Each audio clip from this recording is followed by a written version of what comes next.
Morning class, welcome to Tara and I's presentation. I'm Connor Nolan and I'll be your narrator. Today I'm talking about the process of death in ancient Egypt. As you can see, I'm starting off with the mummification process. Let's begin, shall we? So the first step is the announcement of the death. It's exactly how it sounds. The people of Egypt had to gather to one place and someone of higher class simply announced really loud that the pharaoh died. Step 2 is the embalming process. Embalming means cleaning. The Egyptians' way of cleaning was pouring wine over a body and spreading herbs and spices over it to make it smell nice. I guess it worked. Step 3 is the removal of the brain. This part is a little gross. A metal hook is heated to a high temperature, shoved up the corpse's nose, smashed inside the cranium to produce a brain stew, and slowly pulled out, leaving no brain left. This is because they believed the brain was unimportant. Step 4 is the removal of vital organs. The main organs are placed in canopy jars. A jar of a human pharaoh holds the liver. A jackal holds the stomach, the baboons hold the lungs, and the falcon holds the intestines. The heart is left inside the body, being the most important to Egyptians. Step 5 is the drying out process. A salt called natron is spread all over the body to make it dried up. This is a key step in preserving. Step 6 is the wrapping of the body. This is definitely the most iconic part of a mummy. The body is covered in a glaze that allows linen bandages to stick to the body. Wrapping isn't done until every part of the body is covered in bandages. Step 7 is the final process of mummification. The mummy is placed in a sarcophagus, an Egyptian coffin. The sarcophagus is very valuable and is sometimes made of gold. The front has the pharaoh's face on it, along with an ankh for blessing the afterlife. The sarcophagus is then buried in the Valley of Kings, a desert where every pharaoh has been buried. It's quite impressive how many tombs are down there. This includes the mummification process. Now there is another process that isn't about preserving a body, but it's about feeding this dead body. Now hear me out. This is known as the opening of the mouth. A servant takes a long hooked staff, attaches food to the end, and actually feeds the body. Why? Egyptians actually believed that those who died needed to be fed in the afterlife. Now wouldn't you think that there would already be good food in the afterlife? I find it very strange myself. The next thing I'll show you is my personal favorite process that Egyptians came up with. I give you the weighing of the heart ceremony. This ceremony sorted out who's going to paradise and who's being sent to the underworld in the afterlife. This process was actually handled by the gods. The man in charge is Anubis, god of the underworld, a man with the head of a jackal. Now don't let looks deceive you. He's actually a nice guy. Cool too. The next god is Thoth, a man with the head of an ibis. Thoth is a very important god who is very good at writing. Lastly is Ammit the Death Eater. While not only is his name cool, he's also one of the most awesome things I've ever seen. Let me break it down for you.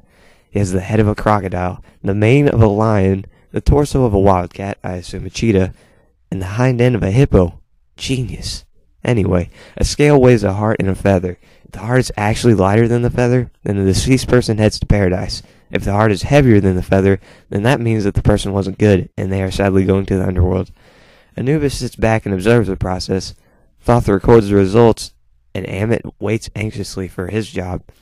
You see, if the heart weighs more than the feather, the heart has no meaning, so it's fed to Ammit as a delicious snack. That's the weighing of the heart ceremony. Now time for some fun facts.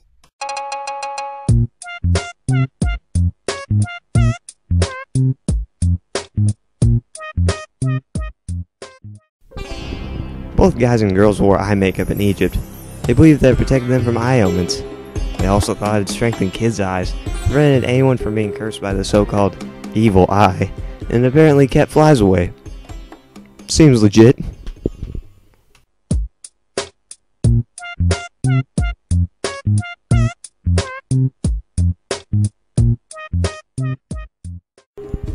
Women wore braids in their hair, and if they were too old, they wore wigs.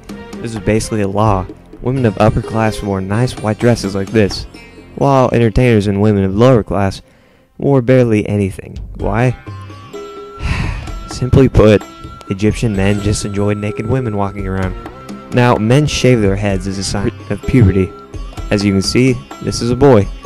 Men wore white kilts, and even pharaohs had the same style. They just had a crown to go with it.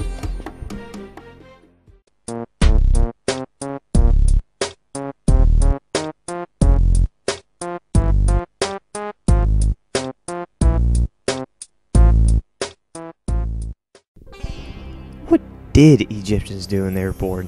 They played Mancala. Now I love this game. You've all played it, right? Anyone? Well, when they got bored of that, they played Senet. Now, don't judge a book by its cover. It looks interesting. And finally, if they were feeling really reckless, they toyed with a Ouija board. Now, listen to me. Do not, I repeat, do not screw around with a Ouija board. You've all seen Paranormal Activity. You know exactly what will happen. Yes, it's a movie, but Ouija boards are a real deal. Many factual stories with bad endings involve one.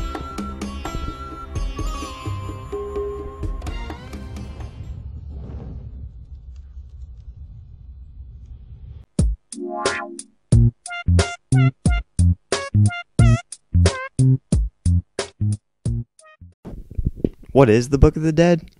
This is what I think of.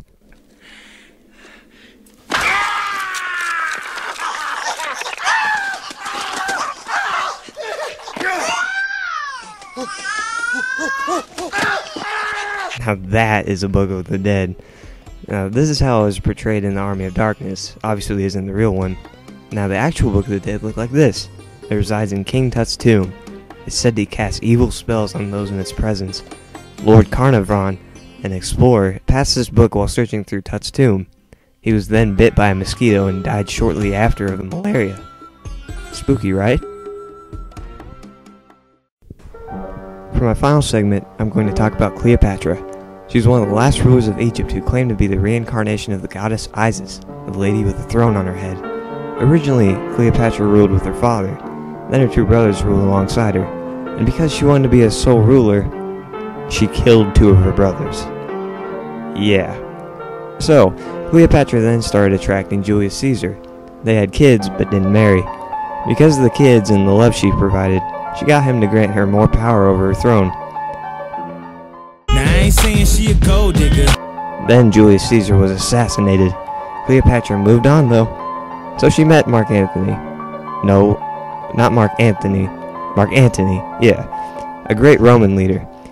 Antony got in a war with a rebel Roman general, Octavius, who had a very huge threatening army. Cleopatra was frightened of her safety, so she hid. Egyptians thought she had died, so this rumor spread to Antony. Heartbroken, he impaled himself with his sword. Cleopatra couldn't stand the thought of life without her love, so she found Mark's body, drank poison, and died on top of him. I'm kidding.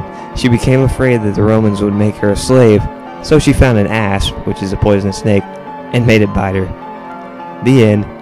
Not as romantic as I would wished, but that's how it happened. Well, that's all, folks. I really hope you enjoyed our presentation. Now lift your heads up off your desk and begin clapping, please. Thank you.